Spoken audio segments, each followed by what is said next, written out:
You've got no interest in going off a diving board now? No. None. I feel like it's one of those things that when you go on holiday and people are like sitting around the pool, I'm like, I do that every day. Right. Like sitting by the pool is like not all that fun for me. We were talking this morning about, we were just saying how if you take part in Team GB, do you get like paid like peanuts, like a stock amount of money or something? Yeah. Because that's a weird thing. Imagine being the best of the best and you win a gold and it's like, yeah, here you go, here's your £32.50 or whatever it is. And get a sandwich and crisps for lunch. It's a weird thing, isn't it? It's a strange thing.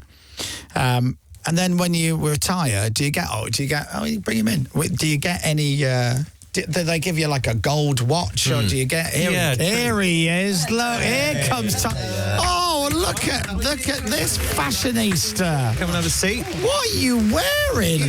You look awesome. Someone's been shopping. Oh no, I designed this one. This one comes out next week in Reese. Stop. Yeah. Is it? Yeah. Ooh, I like Little crochet and denim number. I like it. I don't know if it'd suit me. Yeah, you would. Do you think? That? Yeah. Tom, how are you? Thank you. I'm doing good. I got in from LA yesterday, so I'm a little bit like jet lagged. Yeah, that's a tough flight as well. Yeah, it's a long one. We were talking this morning. Good to see you again, by the way. I've not seen you forever. We were talking this morning and you don't have to get too much into detail if you don't want to. When you're part of Team GB, right, in the sport that you were in, right, do you all get paid the same? Is it like a token thing, like here's like 35 quid a week or whatever it is? No, well, kind of. But it depends how good you are. There's tiered. If you qualify for the major of the year, you get a certain amount. And then if you come in the top 8, you get more. Right. If you win an Olympic medal, you get to the top tier, which is like, I think it's 27 a year. 27 grand a year. Yeah. That's all you for being a gold medalist. Yeah, that's what you get. That's rubbish. But then, like, I'm really fortunate to have like the sponsors and do all that kind of stuff. But that's kind of part of the reason why you see athletes doing brand partnerships. Yeah. For that reason. But not everyone gets the opportunity to do that. So that's why athletes probably need more support in that sense. It's not a lot of money, is it? It's not a lot of money at all. In the world at your sport. Because you became famous fairly quickly. Well, as in, obviously, you were diving since you were like 3 years old or something crazy. Exactly. But so you've got like all that fame and you're earning like 27 grand a year, which ain't shabby, but still at the same time. You must have been like until I was 16 either. Oh, really? So, you must have been the poorest famous person in Britain for a while. Yeah. It's one of those things. I think, going from a young age, and I didn't ever do it for that. No, of course, I know that. It's a calling. Yeah, it was something that, for me, diving was such a huge part of my life. And like the last time I ever did a dive into a diving pool was in the Olympics last year. So that's a very big like shift and change to now be like retired. So, and you've got no interest in going off a diving board now? No, none. I feel like it's one of those things that when you go on holiday and people are like sitting around the pool, I'm like, I do that every day. Right. Like sitting by the pool is like not all that fun for me. Do you feel like when you go on holiday with the family, do you get a villa so that nobody just stares at you every time you walk near the pool? I don't even remember the last time I went on holiday. So I feel like God, you've got no money. Yeah, exactly. I always feel like for me, I am always doing something, and then with the kids going to school and that kind of stuff, it always ends up whether it's work or whether it's staying at home. Because sometimes I travel so much when it comes to work stuff between LA and London. I'm like, sometimes if I have a chance, just to stay still for a moment is also quite nice. No, stop. Get on a staycation. Yeah. You should be getting away. Your fella's very successful, right? Yeah. He should be forking out on a holiday. That's what he should be doing. I feel like we're both like workaholics in that sense. So we both like to go and do stuff. Like I've been doing all kinds of like stuff with knitting stuff and then with the documentary. And like, I just feel like it's been, and whenever we do get a chance, like on the weekends and stuff, we just like hanging out with the kids by the pool at the house and just being able to. Oh, you've got a pool at the house. What, here in the UK? No, in LA. I was about to say. Yeah, so you basically based there now? Or I live in LA now. When did you make the move? 2 years ago. How is it? The weather is just great. Like being able to wake up and, sometimes on the weekend, I feel like people in California take it for granted, right? Every weekend I'm like, are we going to do a barbecue again this weekend? And they're like, why are you doing a barbecue? Like, what's the occasion? I'm like, it's sunny. You can. And we can. Yeah. So like I always force the Californians to get outside because they just like sitting inside in AC. And I'm like, no, let's get outside. Make the most of it. Have you been there long enough that if the weather's a little bit drizzly, you're like, oh, it's drizzly, it's like being back home? I'm one of those people that's like 20 degrees. I'm like, oh gosh, it's freezing outside. And like everyone's got it is surreal to like when it's like 23 degrees, everyone's got like woolly hats on. Yeah. You're like, what is going on here? Horses. Yeah, exactly. Yeah. It's like, come on, you can get your shorts on. Absolutely. So talk to me about this outfit. You've designed this. Yes. And you're doing, a partnership with Reese? Yeah, it's a Pride collection. So the proceeds go to Rainbow Railroad. You're so good. This is why you've got no money. It's really good. I like that. Do something for you. Oh, you did. The British Gas advert. That was for you.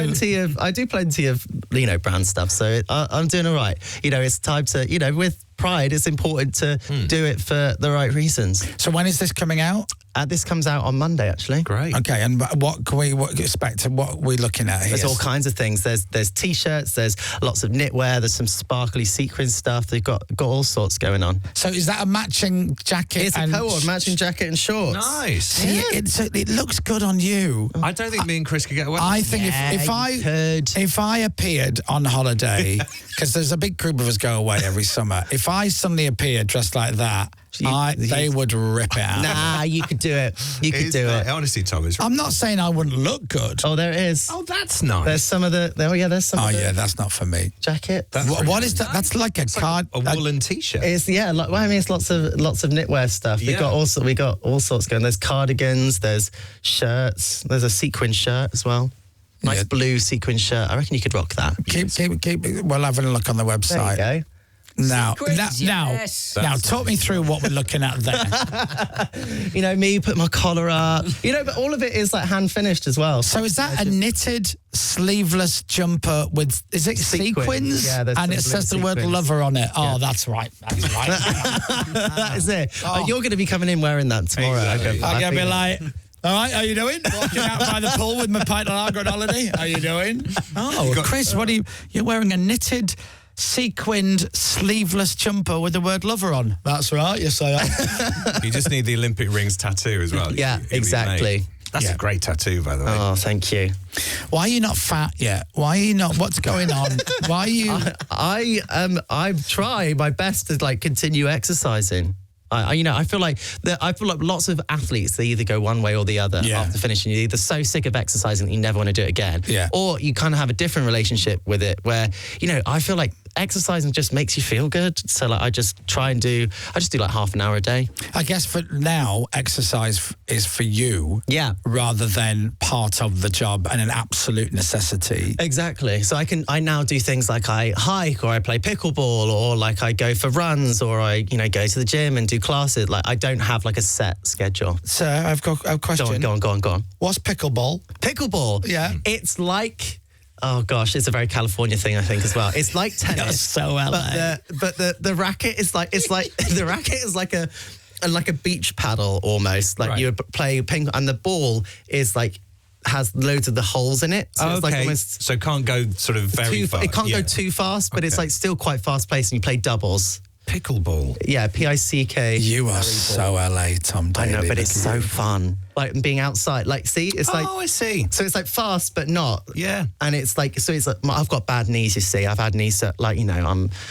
Getting on a bit, Tom. Well, you're now 30. No, I'm 31. I was 31 last week. My heart bleeds. It really does. It's pickleball, that sounds great. It is actually really good fun. There's loads of there's also paddleball as well, which is like... But pickleball is kind of like a step down on the intensity, but can still be pretty competitive. Whereas the last time you walked anywhere in LA, and I'm not talking about a hike. I walk quite a lot. Where we are in West Hollywood, we walk all the time to go. You're not allowed. I know. The looks that I get for just walking. I've had some people like pull up and be like, "Are you okay?" And I'm like, "Yeah, I'm just walking." Like I've got a backpack on. I'm walking. What's happened? They're like, "What are you doing?" Yeah, I'm like, I'm just walking. Sometimes I walk to the gym, and it's like a 30-minute walk. And in London, that's completely normal. In LA, they're like, "What are you doing?" But also the traffic and parking is a nightmare sometimes. So I'm like, I'm just going to walk. Parking's not a nightmare in LA. They've got so much space. But sometimes it is an absolute nightmare to find parking, especially if you have to find street parking on like Sunset or I'll valet it, love. What you doing? Come on, spend some of hubby's money. Get that valet you have to going. Cash for tips. I'm like, I don't carry cash anymore. I'm like, you take Apple Pay for a tip. Like, it's a nightmare finding street parking on Sunset. Is one of the best entrances anyone's ever on. What a horrible life. Where'd it all go wrong? I've not been there. I used to spend a lot of time in LA. I've not been there for a long time. It's where I met my girlfriend, who's British, but we met in LA. And I had it down. I had my gym. I had the mobile phone shop that I go and get my international SIM card for. Oh, lovely. Right. I had eSIM now. I had it all down. It was down. I would go to the shops. I knew where I was going. I got my private members club, lovely, the one upstairs on the top. They'd be like, "Hey, you're back." Oh, I loved it. And then Tiff came and lived there with me, and I'm like, "Let's go back to LA." She's like, "What do I want to go there for? I used to live there. I want to go on holiday, so I don't get there anymore now." But anyway, we're not here to talk about any of that. So the collection is out. What's the collection called? It's just a Reese X Tom Daley. Nothing very inventive, to be honest. It's nice. But yeah. I look forward to you sending me that outfit. Absolutely. You're going to get one in the post. Honestly. Yeah, absolutely. You send it, I'll wear it. Great. Okay. You're going to rock it. This exact code. Yeah. I will send you a video of me walking out on holiday with my friends wearing that and their reaction. Cannot wait. Now, there is a film about Tom Daley. There is. Which is Can't wait for called this. 1.6 Seconds, which I thought was about my love life, but it turns out... apparently not. It's about Tom's incredible life story. It's really weird. Such a great title. It's the time it takes from the Temia platform to the water. Brilliant title. Wow. Yeah. It all happens in that 1.6 seconds. It is a really surreal thing to watch back your whole life. And it was all archival footage of things that my dad had filmed that I had never seen before. The thing is, I don't know if you realise this, but the thing is, when I was young, right, when I was like 10 years old, if you watch documentaries or films about people's lives, there was no footage or little footage of them when they're young because video cameras, A, either didn't exist or B, were very expensive. Yeah. But now with you, there'll be camera phone footage of you, like that as you say, that your dad would have taken. So I bet they've got everything. I bet. Yeah, like dad had a camcorder like of the day I left for my first Olympics, my first swimming lessons, like my I think they even got video footage. It's not in the documentary, but of when I was actually born. Wow. Like, I've got all kinds of the things that I'd never ever seen before, photos I'd never seen of me and my dad. Like, it was really like quite, special to have all of that. And that was one of the reasons for doing the documentary, is that so that my kids can like one day look back at it and understand what I did. Them, isn't it? Yeah, because my oldest is going to be 7 next month. Wow. It's crazy. God, time is just going too fast. How long is it since we went to Nando's? It would have been, in Plymouth, wasn't it? Yeah. It would have been, I think that's like 2013. No, it's before. Do you reckon? Yeah, it is. It might have even been 2010, actually. I think it might have been 2010, because I left there in 2012. So you were 16? Yeah, right? Tom was 16. Yeah, so I was 16. Yeah, I was 16. And we went for Nando's. We did. Yeah. Oh, we had a great night. Oh, it's lovely. It was lovely. Getting the best of Plymouth. That it's a great thing to have, as you say, this film about yourself, but also as well, if I can be actually not take the mickey for a second, it's a great story. Your story is a great story. So you were what? How old would you have been when you got into the diving? 9, 10? I was 7 when I first started. So I did it for 23 years in total.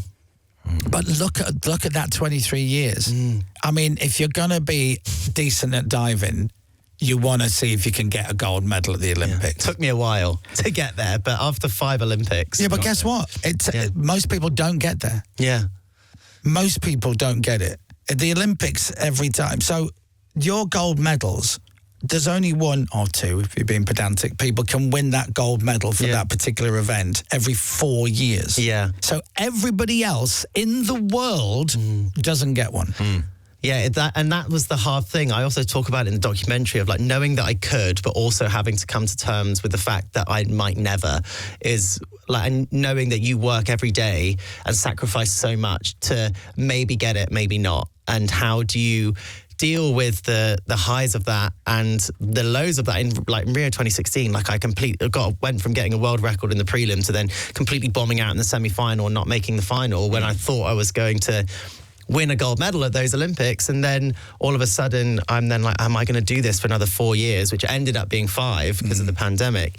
It's really kind of daunting to put yourself through 4 years of training to know that 1, you might be injured and never actually get there. 2, you might get to the competition and not have the best day and therefore not win a medal. And so it is quite it's a real commitment. And I think the only reason why I started then and being able to win that gold medal with Matty was that I was able to realise that I'm more than just a diver, and that diving wasn't the be-all and end-all of everything that I did. Like becoming a parent was like, you realise that no matter what happens on this diving board, like whether it's good or bad, I'm going to go home to the kids and my husband and know that life is going to go on. Yeah. Do you talk to anybody? Do you get any kind of counselling? Because your mental health can take an absolute kicking in what you do. Yeah, I think that's like one of the big topics in the documentary was my like mental health and like kind of not necessarily having those protections in place when I was a kid. For like, I didn't have any media training, so I just talked about anything and everything anyone ever asked me. Yeah. So then once you start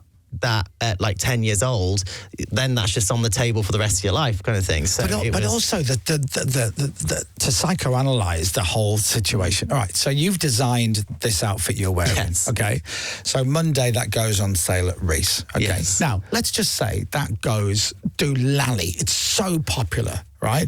And they go, wow, your range is in the top 10 the best fashion ranges currently on sale in Europe. You'd be like, wow, that's amazing. Oh, wow, I'm really proud of myself. The sportsman's mentality is top 10. Is you get a bronze, right? Yeah. So you're the 3rd best in the world. And you're gutted.